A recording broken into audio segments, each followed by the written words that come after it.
ኤፌሶን ምዕራፍ 5 ቁጥር 25 ባሎች ሆይ ክርስቶስ ደግሞ ቤተ ክርስቲያንን እንደወደዳት ሚስቶቻችሁን ውደዱ ይላል።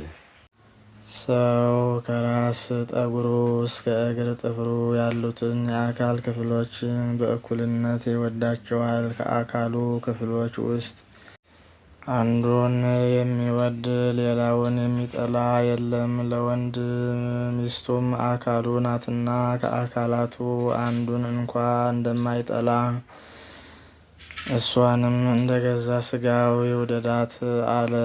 የባልና ሚስት ፍቅር እንደ ክርስቶስና ቤተ ክርስቲያን ፍቅር መሆኑን ቀደም ብሎ በቁጥር 25 ላይ ይኸው ሐዋርያ ገልጾታል። ክርስቶስ ቤተ ክርስቲያንን መውደዱን በተግባር አሳይቷል። ስለ እርሷ ራሱን ለሕማም ለሞት አሳልፎ ሰጥቷል።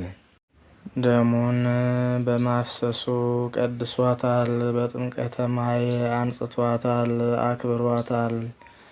ባልን ሚስቱን መውደዱን በተግባር ማሳየት አለበት። እንደ ሐዋርያው ትእዛዝ ወጥቶ ወርዶ ነግዶ አትርፎ ወይም አርሶ ቆፍሮ ዘርቶ አምርቶ ልብሷን አልብሶ ጌጧን አስጊጦ ደስ አሰኝቶ ተንከባክቦ መያዝ አለበት። በሚስት ላይ ሚስት በማስቀመጥ የሕግ ሚስቱን ማስቀናት የለበትም። በላይዋ ላይ ዝሙት እየፈጸመ ሀብቷን ማባከን የለበትም። ገንዘብም ከሷ እየደበቀ ለግል ፍላጎቱ ማዋል የለበትም። ይኸው ሐዋርያ በዚሁ ቃል ባሎች ሆይ ሚስቶቻችሁን ውደዱ፣ መራራም አትሁኑባቸው ብሎ ለቆላስይስ ሰዎች ይጽፏል። ቆላስይስ 3:19 ዛሬ ወንዶች እንደ ቅዱስ ጳውሎስ ቃል ይሄዳሉ ወይ? ሚስቶቻቸውን ይወዳሉ ወይ ብለን ብንጠይቅ ሙሉ አዎንታዊ መልስ ማግኘት ያስቸግር ይሆናል። አንዳንድ ወንዶች ሚስቶቻቸውን ይደበድባሉ።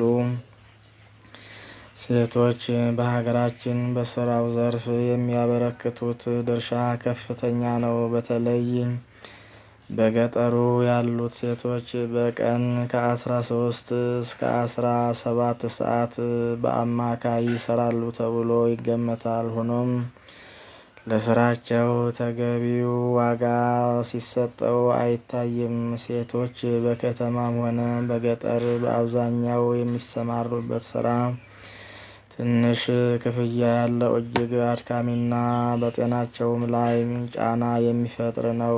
ሴትና ወንድ በህብረተሰቡ ውስጥ የሚኖራቸው ሚና የሚለካው አንድ አገር ውስጥ በሚገኘው ማናቸውም የስራ ዕድል፣ ትምህርት፣ የጤና አገልግሎት በሆኑት ዘርፎች እንዲሁም እንደ ዜጋ በሚመለከታቸው ሁሉ ከወንድ ጋር ሚዛናዊ በሆነ መንገድ በሚያደርጉት የተሳትፎ መጠን ነው።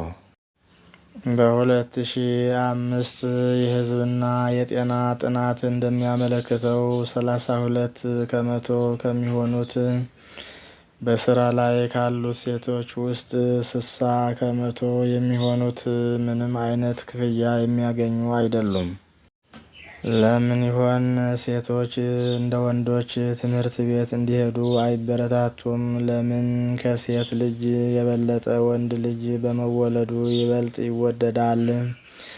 ለምን አብዛኞቹ ሴቶች በቤታቸው አስተዳደር በአካባቢያቸውና ከዚያም አልፎ በአገር ደረጃ እንደ ወንዶች በሚመለከታቸው የማድረግ የማስተዳደር መብት የላቸውም? ይህ አለመሆኑ የሴቶችን መብትና እኩልነት የሚጎዳ ስለሆነ እንደ ጎጂ ባህል መወገድ ይኖርበታል። ካህናት፣ መምህራንም እንዲህ አይነቱን ጎጂ ልማዳዊ ድርጊት ለማስወገድ ከፍተኛ ጥረት ማድረግ ይጠበቅባቸዋል። ስለሆነም ሐዋርያው ቅዱስ ጳውሎስ ወንድና ሴት በእግዚአብሔር ዘንድ አንድ ናቸው ብሎ እንዳስተማረ ሁሉም ህብረተሰብ በዚች ዓለም፣ በዚች ምድር፣ በዚች ሀገር በእኩል ኑሮ ንስሐ ገብቶ ቅዱስ ሥጋውን ክቡር ደሙን ተቀብሎ የመንግሥቱ ወራሽ የስሙ ቀዳሽ እንዲሆን እግዚአብሔር ፈቃድ ይሁንልን። አሜን።